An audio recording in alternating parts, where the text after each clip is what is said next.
মাইলস্টোনের দুর্ঘটনার পর বেঁচে যাওয়া একজন ছাত্র তার আহত বন্ধুকে ক্লাসরুম থেকে ফিরিয়ে আনতে গিয়েছিল। ফায়ার ব্রিগেডের অফিসার বাধা দিয়ে বললেন, আর কোনো লাভ নেই, তোমার বন্ধু আর এই পৃথিবীতে নেই।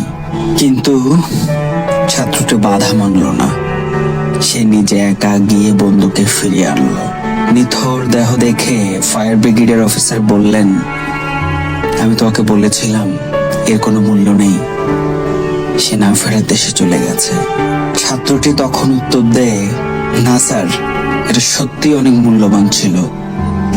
যখন আমি তার কাছে গেলাম সে তখনও জীবিত ছিল। আমার বন্ধু আমাকে দেখে শেষ হাসিটা হেসেছিল এবং তার শেষ কথাটা ছিল, বন্ধু, আমি জানতাম তুই আসবি।